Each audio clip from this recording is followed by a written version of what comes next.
rero avuga amagambo twasomye, arababwira ngo none se mukurikije amateka yose mbahaye, namwe ndi kubabaza, mukurikije amateka yose mbahaye, yaba abantu baguye mu butayu, hari irindi shyanga? Haleluya, haleluya. Nitwa Bayibaze Monique, kubwira abashyitsi umusanga wa hano, nagize umugisha wo kubaka, rubatse mfite umutware, mfite n'abana 2, Imana yagize neza. Amen. Hanyuma dusome ijambo ry'Imana,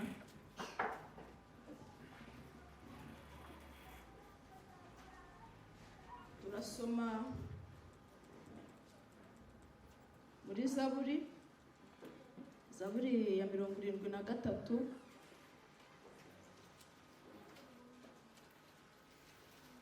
Zaburi ya 73, turasoma duhereye ku murongo wa mbere tumanuke tugeze ku wa 8, nituharangiza turasimbuka dusome ku wa 18, turangirize ku wa 20. Zaburi ya 73 ni ya Asafu, igice cya mbere turasoma turangirize ku murongo wa 8, dusimbuke dusome ku wa 18, tugarukirize kuri 20. Kadusome mu izina rya Yesu. Amen. Twahageze. Aravuga ngo ni ukuri Imana igirira neza Abisiraheli, bafite imitima iboneye. Ni ukuri Imana igirira neza Abisiraheli, bafite imitima iboneye.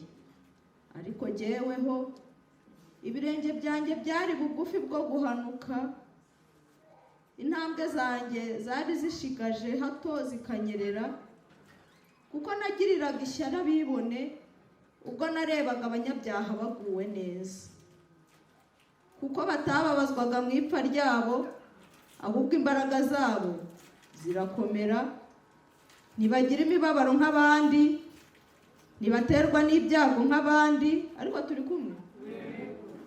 Nicyo gituma ubwibone buba nk'urunigi mu majosi yabo, urugomo rukabatwikira nk'igishura, amaso yabo avanywe imutwe no kubyibuha kwabo, bafite ibiruti by'umutima w'umuntu wakwifuza, barakoba bakavugishwa iby'agahato no gukiranirwa kwabo, bavuga iby'ubwibone.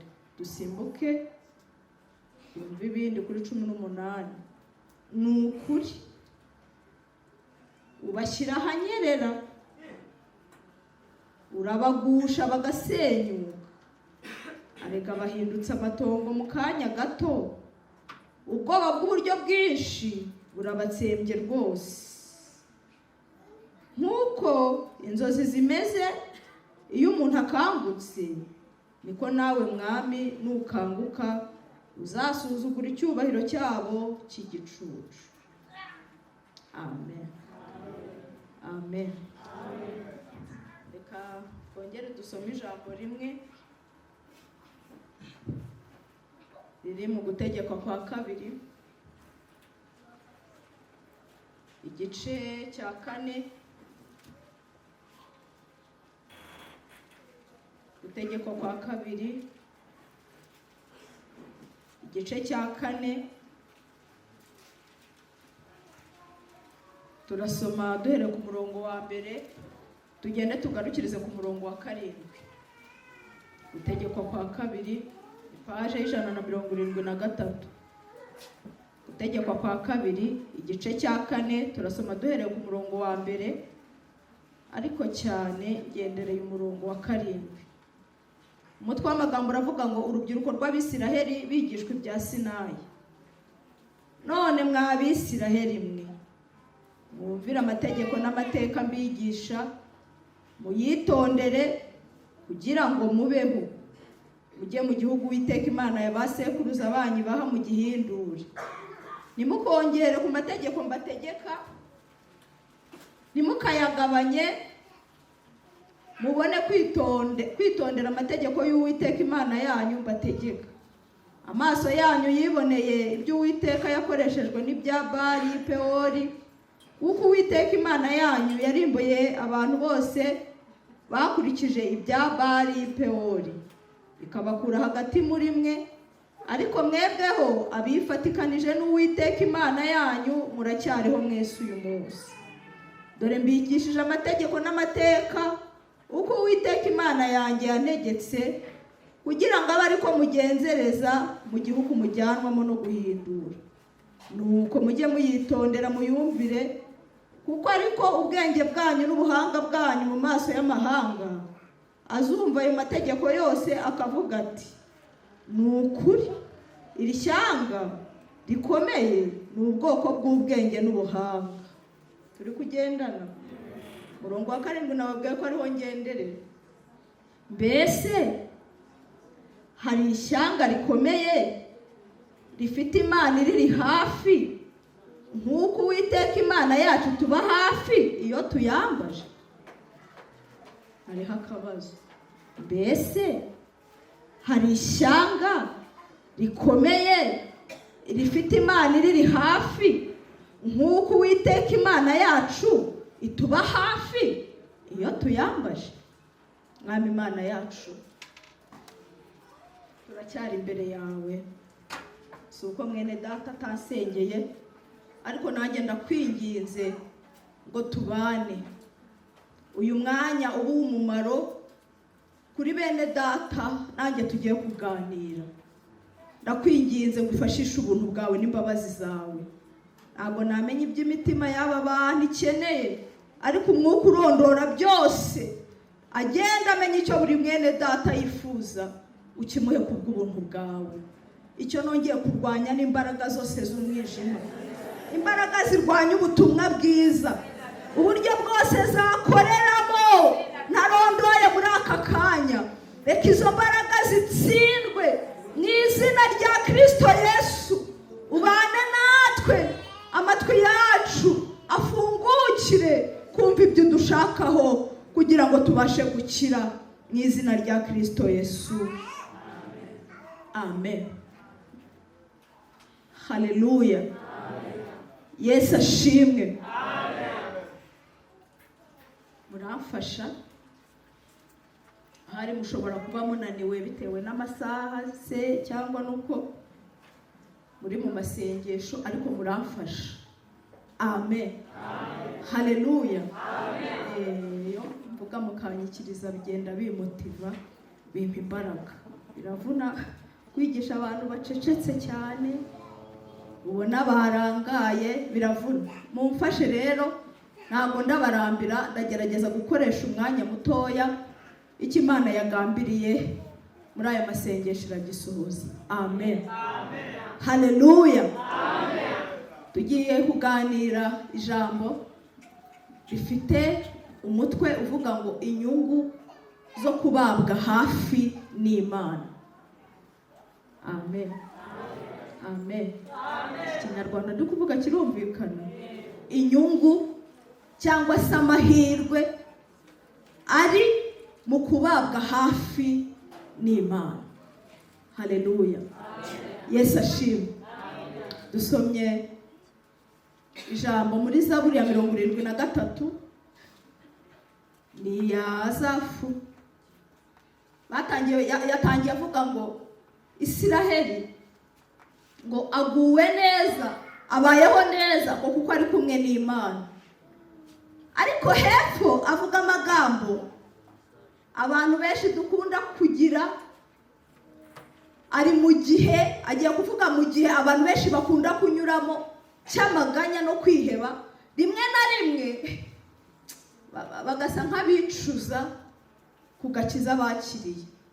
Yaravuze ngo hari hasigajeho gatoya ngo nanjye ikirenge cyanjye kinyerere mve mu nzira y'agakiza. Avuga impamvu ngo nuko ngo yarebye ukuntu abakiranirwa bagubwa neza. Turi kumwe? Ngo yararebye abona ukuntu abanyabyaha baguwe neza. Korari yiremera yaravuze, yaririmbye karirimbo kavuga ngo kuki abakiranirwa bagubwa neza, ngo warabateye bashora imizi. Aravuga ngo barangije baranakura, ngo yewe ntibakura gusa ngo bagira n'imbuto nyinshi. Hepfo aravuga ngo ariko ikibazo bafite ngo ni ukuba kure y'imitima. Kubabwa kure n'Imana ni akaga. Abakristo tureba kuri ayo maganya yose turimo, tukareba ukuntu abakiranirwa ubuzima bwabo buryoshye, tukareba uburyo baguwe neza. Rimwe na rimwe mu byo dukora tukabona babarunguka, tukabona ibyacu biri kugenda byanga. Ariko iyi zaburi twasomye yaravuze ngo nabonaga ukuntu ngo mu bwibone bwabo baguwe neza, ngo amaso yabo ngo avanwa imutwe ngo no guhanga, ngo bigatuma uko kuntu babayeho neza ngo bibatera ubwibone, ngo bukamera nk'urunigi mu ijosi ryabo. Hepfo rero ni uko wenda mutangurikiye ku murongo wa 18 yaje kuvuga ngo ariko nubwo bameze gutyo, nubwo babayeho muri ubwo buryo, rimwe na rimwe butera abizera kwicuza impamvu bakurikiye Imana. Rimwe na rimwe bituma abakristo bicuza impamvu bakiranuka. Aravuga ngo nubwo babayeho gutyo, muri ubwo buzima ubona ko buryoshye, muri ubwo buzima ubona ko bagutambutse, aravuga ngo Uwiteka yabashyize ahanyerera. Uwiteka yabashyize ahanyerera ngo hafi cyane, ngo yo kurimbuka, ngo kandi cyane rwose. Ahantu hanyerera murahumva? Murahumva? Uriya fuso nubwo ipima ibiro byinshi cyane, uyishyize ahantu hameze hatya hazamutse, ntugire ikintu uyitega, yahagarara ngo ni uko ipima ibiro byinshi. Munsubize bene data biri bumfashe. Yahagarara nubwo ipima ibiro byinshi, igukandagiye batagira ikintu bakuramo. Mwari mwabona bayiparitse ahantu hanyerera, nk'imvura yaguye hari icyondo hameze hatya, bakayireka ngo ubwayire bwirabira ubwo ifite ibiro byinshi, bayitega ikintu. Ijambo ry'Imana ryavuze ngo abo bantu nubwo bari mu buzima bupima toni, nubwo bari mu buzima buremereye, rimwe na rimwe bukanga abantu bizera, kuko mutazi rimwe na rimwe aho babukuye. Aravuga ngo ariko ubuzima bwabo ngo Imana yabuteretse ahantu hanyerera, irindiriye gatoya cyane gukoma imbarutso, ubuzima bwabo bukarangira kandi bukarangirana. Amen. Yesu ashimwe. Buriya sisiteme y'iyi si uburyo yubatse ku buryo buvuna cyane, bugoye umuntu wese uri gushaka gukiranukira Imana. Kansubiremo, ndabona hari mutari kunyumva. Uburyo ubuzima bw'iyi si bwubatse, uburyo sisiteme y'iyi si igenze, iri ku buryo buvuna cyane umuntu ushaka kugendana no kwitondera amategeko y'Imana. Ariko nubwo bimeze gutyo, nubwo ubuzima bugoye, umuntu uhamagawe n'Imana, ijambo ry'Imana riravuga ngo iduhamagara niyo kwizerwa, ibyo yavuze no kubikora izabikora. Kandi uriya abantu bizera tubayeho ku buryo butandukanye cyane n'abandi. Ubuzima bwacu bwose ni ubuhamya. Nta kintu na kimwe kiba ku muntu wizera, kiba ku mukiranutsi w'Imana, kibaho pururiye, kibaho nk'impanuka ngo kitongokeze gusa kiza. Ibintu byose duhabwa tukiri muri bifite ubuhamya. Amen. Yesu ashimwe.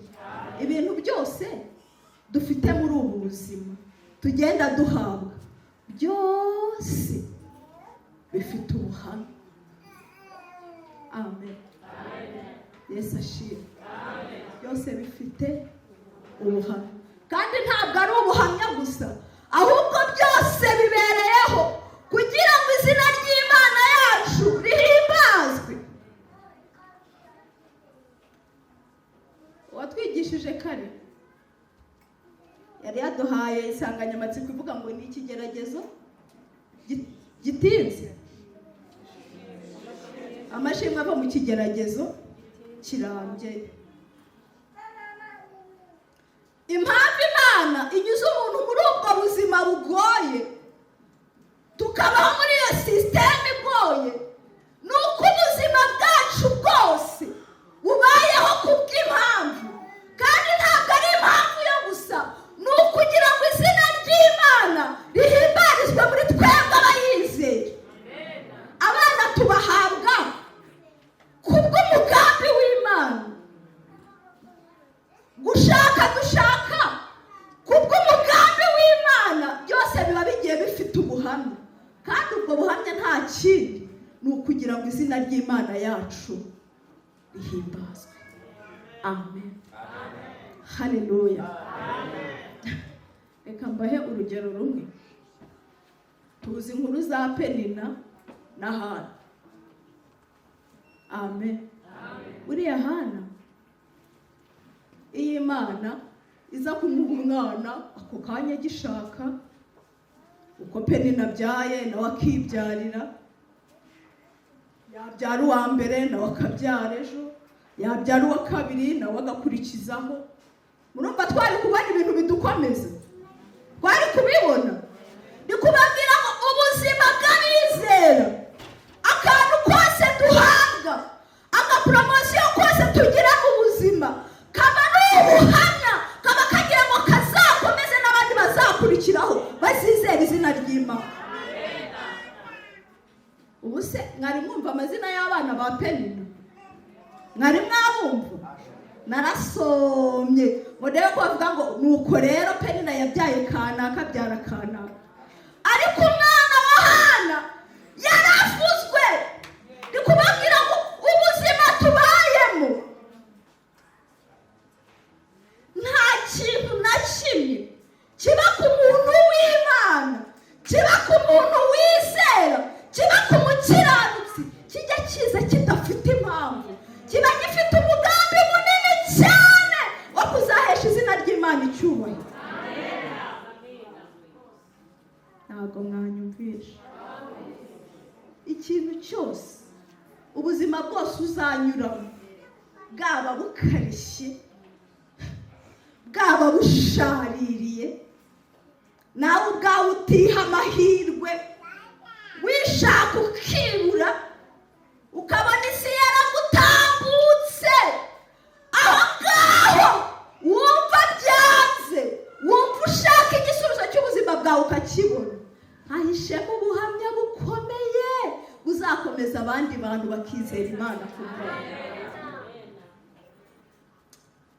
Igeze ejo nahuye n'umubyeyi umwe, munyuraho nari mvuye ahantu, munyuraho nsanga arahagaze ari kuganiriza mugenzi we, ari kubona ababaye cyane, ari kuvuga amagambo akomeye.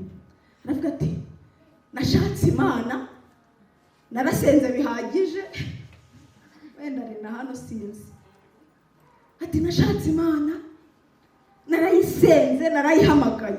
Ati ubu rero aho bigeze, nihaye intego yuko nibirenze mu kwezi kwa munani nta kintu ndabona, ubuzima butagira impinduka ndabuhaza. Nibona bigeze mu kwezi kwa munani nta kintu ndabona, mu gihe cyose nasengeye nzasubira iwacu mu cyaro, ngende mpinge, nshaka agapariseri wenda nubakemo inzu mbeho. Uwo ni umukristo usenga, ubuzima bukubihira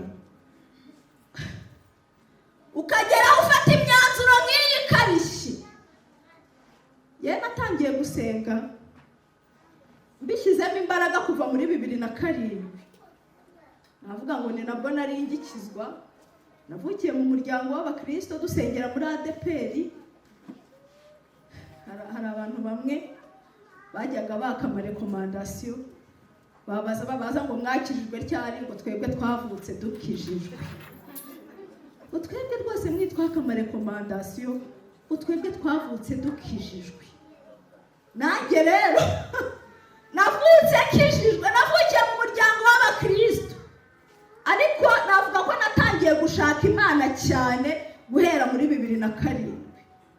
Nibwo nihaye umwanzuro w'uko nkwiye gukizwa nkabatizwa. Guhera icyo gihe narasenze, ariko nababwira ngo inyungu yo gusenga ifatika n'undi muntu yabona nayibonye nyuma y'imyaka 10. Sinzi impamvu ndi kuvuga ibi bintu nubwo hari abatari kunyumva, ariko hari abo bireba. Narasenze kuva muri 2007 kandi sengana umutima wanjye wose. Murabizi umuntu agikizwa. Hano nagiye mbonamo n'abajene gahunda yose bavuze nkayubahiriza. Batubwira bati dufite 7, nanjye nkayajyamo. Ndibuka hari amasengesho twajyaga dukora arayo kuraramo. Umuntu ari umujene nta birantega abafite, tukayakora tukanegekara. Ku mugoroba nko mu masambiri tukabona batuzaniye igikoma mu majerekani n'icyayi, bakaduha tukanywa ejo tugakomeza. Ndasenga hakaba igihe turaye yuko ku rusengero yewe hari n'uwavaga mu rugo bavuze bati umuntu wumva mu rugo haramucumuza azabe ku rusengero muzana akaburose kanyu n'agakorogati, ahangaha tuzaba dufite amazi yo gukaraba ukajya kubayo ngo utagira ibintu bikwanduza. Nasenze imyaka igera mu 10 ku buryo nanjye nageze ku rwego. Ari umuvandimwe umwe twabanaga aravuga ati ariko ubu ibi bintu byo gusenga birakora. Imyaka 10 wasanze senga wovutse ejo bundi, nawe urakataje urasenze. None dore imyaka hafi 10 igiye kuzura. Ubwo koko ibi bintu byo gusenga hari ikintu bitanga. Ndavuga ni none se ko numvisha ubuhamya bwa kanaka, nkumva na kanaka bavuga ko Imana yagize neza. Kandi abanyarwanda jya ubireka, buriya bafite aho banyura, barangiza bakaza bakatubwira ko Imana ikora. Arambwira ati ubu dusenga amasengesho akomeye yanyu. Nibigera mu kwezi ndumva arambwiye ukwa 7 nawe muri wavuze mu kwa 8.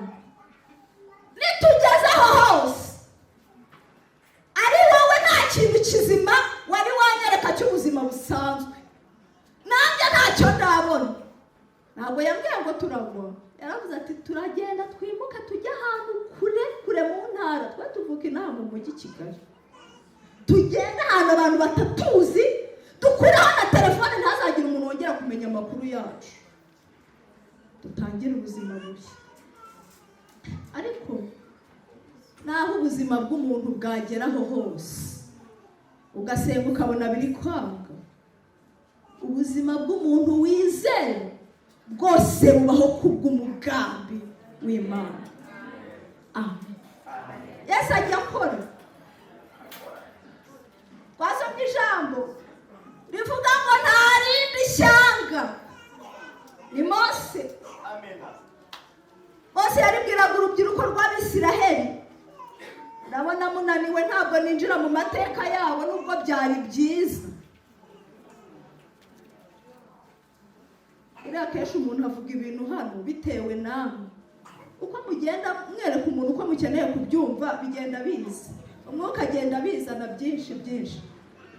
Uru rubyiruko rw'Abisiraheli igihe kimwe Uwiteka yabwiye Mose ngo nabwire imiryango 12 y'Abisiraheli, ababwire ngo nibafate buri muryango mo umugabo w'umwizerwa, buri muryango bafite abagabo 12 ngo babohereze bajya gutata igihugu yari yarasezeranije ba sekuruza ko azaba. Amaze kubafata ngo arabohereza bajya gutata. Bagezeyo ni amakuru mwese muzi. Mu bari bagiye gutata hari harimo n'uwitwa Karebu na Yesu. Ngo baza kugaruka bavuyeyo ngo 10 bazanye inkuru z'incamugongo, ni amakuru mwese muzi. Bazanye inkuru z'incamugongo. Amen. Haleluya. Ngo havamo abagabo 2, Yosuwa na Karebu, baravuga ngo niba Uwiteka twishimira, niba Uwiteka ari mu ruhande rwacu, aravuga ngo bene icyo gihugu nubwo bateye ubwoba ntimubatinye.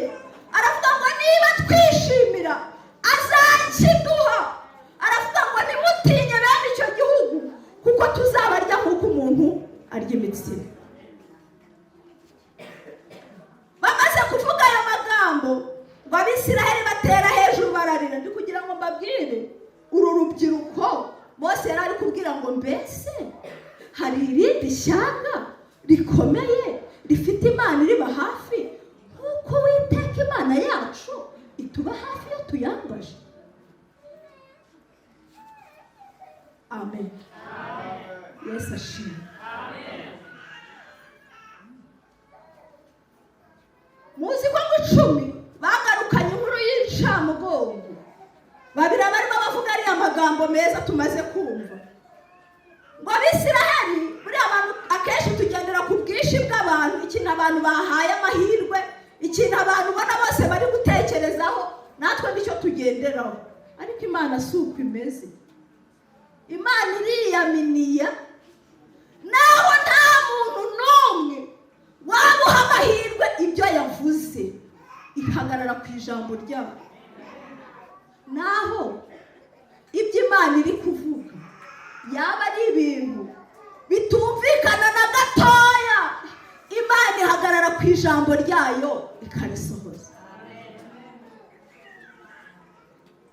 Ngo Abisiraheli barebye ukuntu Icumi benshi baje bavuga ati igihugu kabisa kirahari nk'uko Imana yakivuze. Ariko harimo abagabo b'Abanaki bateye ubwoba. Ni igihugu kigoswe n'inkike z'amabuye, kukinjiramo ni hatari. Rero ibintu Imana yavuze ntabwo tuzi aho byaje. Ngo Abisiraheli batera hejuru bararira, ngo baraboroga, ngo batangira gutonganya Mose, baravuga ngo ni iki cyatumye udukura mu Egiputa ukatuzana aha ngaha? Dore abana bacu bagiye kuzabigaruzwa muheto za bene iki gihugu mwatuzanyemo. Abana bacu bagiye kuba abaretwa, tugiye gupfa nabi, baraje batwice, ingabo zabo ziratumara. Ngo bamaze kuvuga gutyo wahita havamo abantu bigumura. Ngo baravuga bati twishakire umugaba atujya imbere dusubize muri Egiputa. Ngo Uwiteka biramurakaza. Amaze kurakara wahita anyura muri Mose, aho amasezerano Yosuwa na Karebu. Aravuga ngo Yosuwa na Karebu, mwe mwaje muvuga inkuru nziza ku Uwiteka, nzabajyana muri icyo gihugu, nzakibahaho gakondo. Garangije amaze kuvuga gutyo, ahindukirira rya teraniro ribi ryavuze ngo twisubirire mu Egiputa. Aravuga ngo naho mwebwe rero mwavuze ngo mugiye gupfira hano, mukavuga ngo abana banyu bagiye kuba baretwa, bagiye kubigaruzwa muheto za bene iki gihugu. Aravuga ngo ni ukuri n'Uwiteka ndirahiye, aba bana mwavuze ngo ntabwo bazagerayo nibo bazahagera, mwebweho muzagwa mu butayu nk'uko mwabivuze. Avuga ijambo, umbabarire mu nkuru, uyu munsi Uwiteka ukuba n'umwaka, niyo myaka iriya myaka 40 ngo bazengurutse mu butayu. Bibiliya ivuga impamvu, iravuga ngo impamvu yabazengurukije mu butayu, ngo yagiraga ngo ba bantu bose, rya teraniro ryose ryavuze ngo Uwiteka yaradushutse, ryavuze ngo Uwiteka ntacyo ashoboye, ryavuze ngo abana bacu bazagwa mu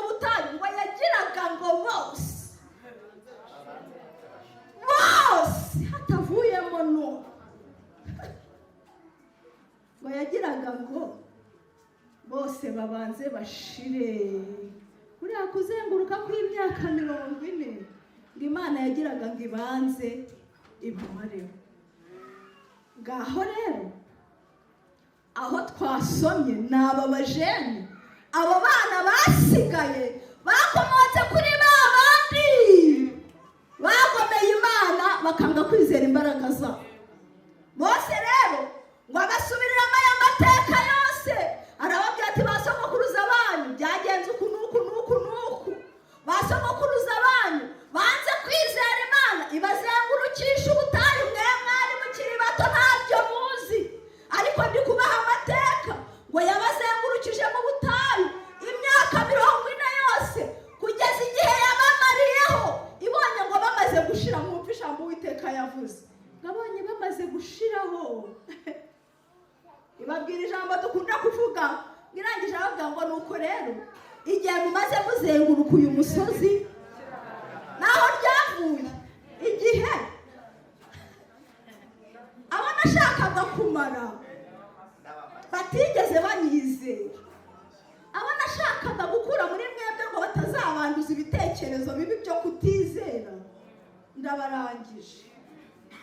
Ababyeyi banyu babonye amaboko yanjye akomeye yabakuye mu Egiputa mu nzu y'uburetwa. Mose we yaravuze hariya muri Zaburi ye, yaravuze ngo Uwiteka ngo yabonye ubwoko bwe ngo bubona ngo mu butayu budatuwe, ngo waba w'inyamaswa ngo zihuma, ngo n'amareba ngo bagirire impuhwe, ngo bazana ngo nk'uko ikizu gikangura abana bacyo ngo cyarangiza ngo kigatema umugongo kigatanda amababa kikabatwara, ngo niko mu Uwiteka yajyanye ubwoko bwe. Arangije rero arababwira ngo ababyeyi banyu batigeze bizera Imana, batigeze biringira Imana, baguye mu butayu, ariko bazize ko batigeze bizera Imana isumba byose. Rero avuga amagambo twasomye, arababwira ngo none se mukurikije amateka yose mbahaye, namwe ndi kubabaza, mukurikije amateka yose mbahaye yaba abantu baguye mu butayu, hari irindi shyanga rifite Imana iriba hafi? Ni twebwe Bibiliya iri kubaza. Ari igihe abantu ibintu by'ijambo ry'Imana tumera nk'ababijyana kure, ukumva ni ibintu by'amateka, ariko ijambo ry'Imana ribereyeho kugira ngo rikomeze abantu bo muri iki gihe. Mbese ndi kubabaza, mbese hari irindi shyanga mu minsi mumaze mukijijwe rifite Imana igiriba hafi nk'uko Uwiteka Imana yacu igituba hafi iyo tuyangaje? Kasubire, mbese hari irindi shyanga? Mu bafite Imana babika mu myenda, hari umuntu wabitubwiye Dimashi, mu bafite Imana bagendana mu mufuka, Imana ikurinda ukayibika mu mufuka. Mu bafite Imana bacunga imvura ikubye, bakavuga bati tabara, niba wagenda guhaha taha wirukanka uyanure. Imana uyanure, kuko imvura ndabona ikubye kandi ni nyinshi yakwangirika. Imana yangizwa n'imvura? Imana udashobora kwanura, idashobora kwiyanura, icunga ngo uzuyiterure uyanure?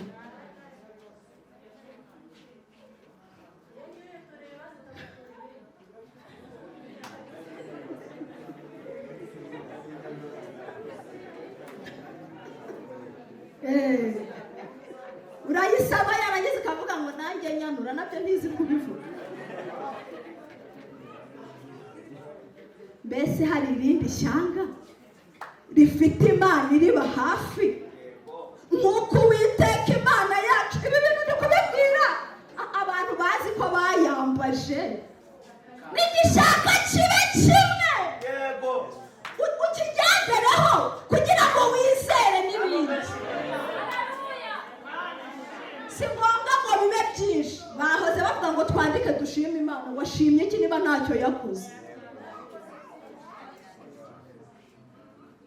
Mbese hari irindi shyanga mu bafite Imana abantu n'imvura ikubye? Nigeze no kubona hari abahinde b'inshuti zacu, usibye ko ubu bakijijwe, bo bavugaga ngo mu muryango wabo basengaga inka. Bo basenga inka iwabo. Hari igihe badusuye duteka inyama, ubu mugiye kurya Imana, ateka reka ubu ngubu iyi ntabwo tukiyizera, twamenye Imana yo mu ijuru. Hari n'uwo nabonye batweretse muri telefone, nta kuntu muzi, hari umwenda ushyira mu mazi ukabona uhinduye ibara. Ntabyo muzi? Umwenda ukawushyira mu mazi ugahita ubona uracanye, hakubitamo n'akazuba ukabona uhisuki. Batwereka uwakarambitse mu mugezi, ako gatambaro ariko ari gusiga. Mbese hari irindi shyanga n'abandi bajya bavuga babandwaga bagaterekera. Mbese hari irindi shyanga rifite Imana iriba hafi, yumva gusenga, yumva kwinginga n'Imana yacu iyo tuyambaje. Nta rindi shyanga rifite Imana iriba hafi nk'uko Uwiteka Imana yacu. Ni Imana uhamagara uri na munsi y'umwabo, ntabwo ishaka amanetiwaka.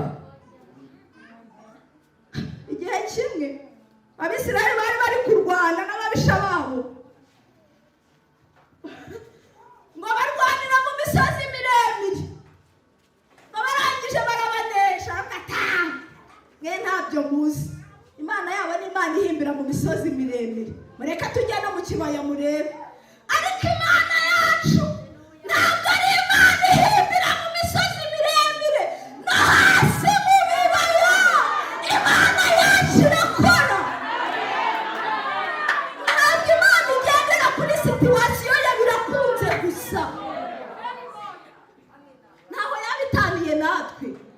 Igihe icunga ibintu biri gucamo abantu bose bari kuvuga ati kabisa iki ni igihe cyiza, nayo igaprofitiramo. Imana yacu ni Imana yo mu misozi, kandi ikaba ni Imana yo mu bibaya. Ni Imana itwumva igihe abantu bari kutwumva, ni Imana itwumva igihe nta n'umuntu uguha amahirwe y'ubuzima. N'igihe isi yakwera iminnye yakujugunye, itari kuguha amahirwe.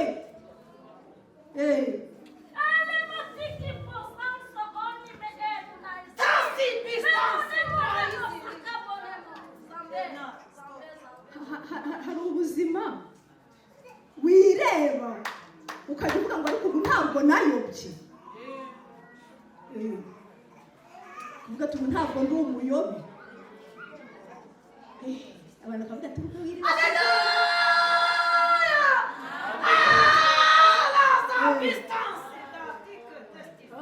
Ubwo wiriwe sejemu bakubwira ngo haguruka utere haleluya. Haleluya se ni ibirayi utahaniye abana nawe w'umugabo.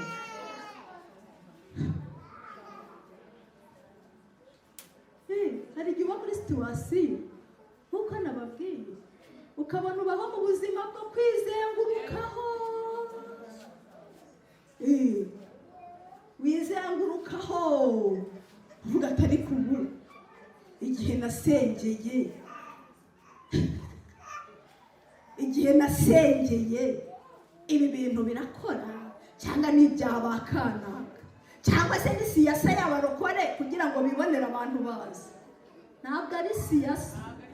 Nta rindi shyanga rifite Imana iriba hafi nk'uko Uwiteka Imana yacu tuba hafi iyo tuyambaje. Icyakora ntabwo hari igihe cyo kuyitegereza, sibyo bene da? igihe cyo kwitegereza ni hatari. Aho niho wumva amajwi akubwira ngo ubwo ntabwo wayobye, n'abakuru bakakwigisha, ubwo wiriwe rero uri gutendereza ngo wafashijwe. Agora igihe, ariko Imana yacu irakora. Imana irakora. Ushobora kuba wicaye hano waje gusenga wibaza amaherezo yo kwirirwa wicaye hano. Ubwo buzima nanjye nabunyuzemo, ukibaza amaherezo yo kwirirwa urambije gutya ku gakeka, ukabona nta kintu na kimwe gihinduka. Ariko umuririmbyi yararimbye ngo nubwo uwo mutwaro uremereye, Imana irakuri. Komeza, komeza ubane Imana gusa. Imana irakuri. Oh, Imana irakurinda. Oh, iminsi yose mu nzira ucamo iraguhazama. Oh, Imana irakurinda.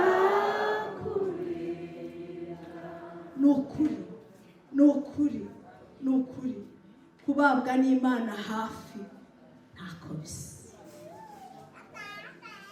Amen. Nasomye inkuru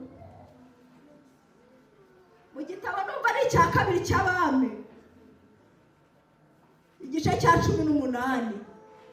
Ni inkuru abantu benshi muzi, ngo z'umwami wa Ashuri witwaga Senakeribu. Ngo yaragiye agenda atera ibihugu byinshi, atera abami, agenda abahindura, arabatsinda. Amaze kubatsinda aravuga ati ariko ubundi uwatera ni Buyuda naho. Ngo namaze gutsinda aba n'aba, wajya ni Buyuda naho nkahindura. Turi ku ijambo rivuga ngo kubabwa hafi n'Imana. Vuga ati wajyayo naho nkeseye. Warangije atuma ku mwami Hezekiya, abanza kumwaka amafaranga, amwaka amazahabu n'amafeza, ngo Hezekiya arabitanga. Ariko yari ari kumwendereza, yamushakagaho urwaye. Warangije ngo bukeye ngo atuma umugaragu we witwaga Rabushaki, aramubwira ati genda ugende udebera umwami w'Abisiraheli umubwire aya magambo. Waragenda unega amatwi mwumva. Ngo agezeyo ngo ahagarara hanze y'inkike, atangira gukomera, arasakuza, aravuga ati nimwumve yamwe Abayuda, mwumve ko umwami wacu antumye kubabwira. Ngo noneho ngo umwami nawe akaba yari yohereje umunyarugo we n'umwanditsi, aravuga ati mugende mujye kumva ibyo uwo mwami yatumye, nimugire icyo wakoze icyo musubiza mugaruke mumubwire. Ngo yumva wa undi atangiye gukomerera hakurya aho muri rubanda, aravuga ati muceceke mwese Bayuda namwe Bayudakazi, mwumve uko umwami wa Ashuri adutumye. Ngo arangije babagaraga umwami Hezekiya yatumye, baravuga bati nyabuneka wagerageje ukavuga mu rurimi rw'urunyaramaya, ntuvuge mu rurimi rusange rw'Ikiyuda bose bumva. Vrema byibuza dusuzugurire muri disipurine nk'abayobozi bagenzi bawe. Wivuga mu rurimi wowe urumva umuntu aje guhangana seje bakavuga ati mwese nimwumve. N'uwari wikoreye isuka avuye mu murima arabyumva, sibyo? N'uwari uri kwinyongera igare ari gushaka abakiriya, n'uri gukubura mu muhanda, n'uri kwipagasiriza, ukomeye n'uworoheje yahita yumva, kuko twese twumva, ariko hari ururimi yakoresha, hari ururimi yakoresha rukumvwa n'abantu bake. Barangira avuga ati nyabuneka watubabariye ukavuga mu runyaramaya ko twe turi burwumve nk'abantu b'abayobozi, ariko ntuduteze rubanda ngo bereke ko byacitse. Buriya mu bintu abayobozi bakora birinda guca intege rubanda. Baravuga mwumva ijambo yavuze, ntabwo ntukanya biri hano muri Bibiliya. Muzi ukuntu yavuze? Yarakomeje avuga mu rurimi bose bumva, aravuga ngo ese mugira ngo umwami databuja yadutumye kuri mwebwe mwenyine, ngo ahubwo yadutumye no kuri aba bari hejuru y'inkike, yadutumye no kuri uru rubanda rwa giseseka. Avuga amagambo, aravuga ngo kugira ngo barire, niko handitse, ntabwo ntukanye, ngo kugira ngo barire amabyi yabo, banywere n'inkari yabo hamwe na sebuja. Ubwo icyari gisigaye ni iki? Ubu hari ikindi cyubahiro Hezekiya yari ateze? Mumbwire. Ubu hari ukundi kwihagararaho yari ateze? Hari igihe Satani akumwaza, akagukoza isoni, akakwambika ubusa, umuntu wese akavuga icyo ashaka. Akavuga iki? Bakanakubwirana, abantu bakaba bakuzi ku byo bakuvuze ariko batanazi nyirizina uwo ari we. Kaza kuvuga ati umuntu witwa kanaka uramuzi ibi n'ibi n'ibi n'ibi, kandi ari wowe. Bamaze kuvuga gutyo, avuga amagambo yatumye mbabwira ibi byose. Aratangira arababwira ngo umwami ntabashuke, ngo biringize Uwiteka Imana yanyu, kuko nawe ntacyo azabamarira. Mwumva ahantu yabyiciye ngo ntabiringize Uwiteka Imana yanyu, kuko atabasha kubankiza. Ngo aravuga ngo ese abami b'i Hamati bari hehe? Abami ba Rupandi bari hehe? Abami agenda bavuga yagiye atsinda, aravuga ngo bari hehe? Aravuga ngo rero uko nagenje ayo bami yose n'imana zabo, mubabwira ko n'abari ko nzabagenza.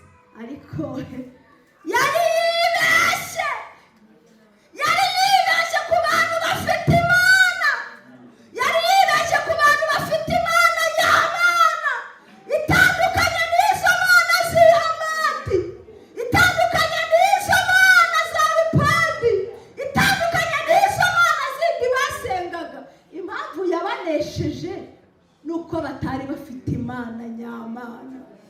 Nta rindi shyamba rifite Imana iriba hafi nk'uko Uwiteka Imana yacu ituba hafi iyo tuyambaje. Ukomeze mwambaze Imana. Imana ntabwo ihinduka. Hari igihe ikwihorera ukagira ngo niyakumvishe, rimwe na rimwe ukagira ngo imibabaro yawe ntabwo ayizi, ariko umuririmbyi araririmbye, aravuga ngo imibabaro yacu yose, yavuze mikeya, yaravuze ngo imibabaro yanjye yose niko ayizi. Na wa mubabaro utatinyuka kugenda ngo wongorere umuntu umubwire. Hari umubabaro wabwira umuntu aho ukabura rutanze. Hari umubabaro usaba kuhamanuka ukavuga ati Yesu. Ukajya unacunga ko nta muntu ukureba ukinjira hariya mu nguni, ukajya unareba uti rimwe na rimwe muzabona abantu bajya gusenga akajya nka hariya bavuga ati si byakusema.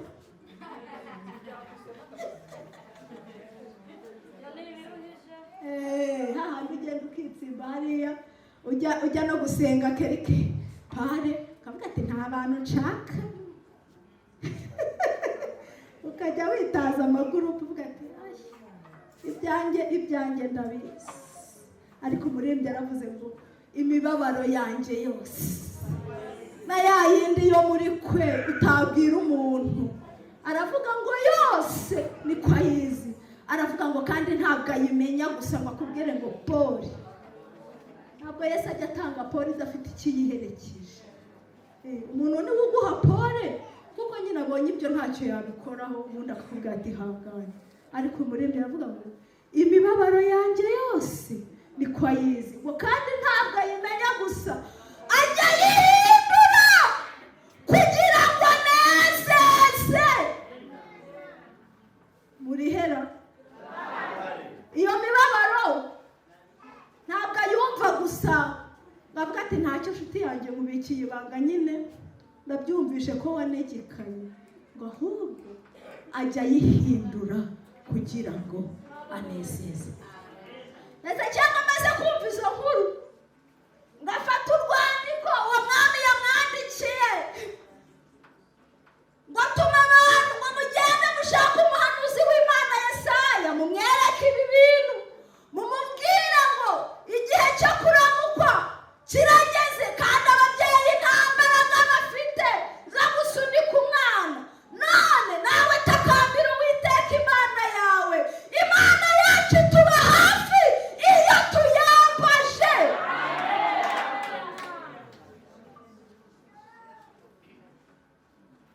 Ngo Yesaya akibyumva bahita babwira ngo mugende mubwire umwami muti ntakuka umutima ku bwa Senakeribu umwami wa Hashuri, mumubwire ngo inzira yamuzanye niyo igiye kumusubizayo, ngiye kumubwira amakuru atuma ahita asubirayo atangabye igitero hano.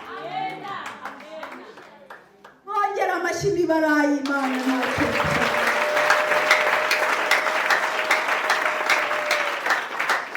Dufite Imana igirogoye imigambi y'ishakura, dufite Imana ituvuganira, dufite Imana ituba hafi cyane kuruta uko tubitekereza, dufite Imana tutarinda gutega ngo tujye kuyishaka iriya, ahubwo iri hafi y'umuntu wese muri twebwe, nk'uko Pawulo yabibwiye abantu bo muri Atenayi.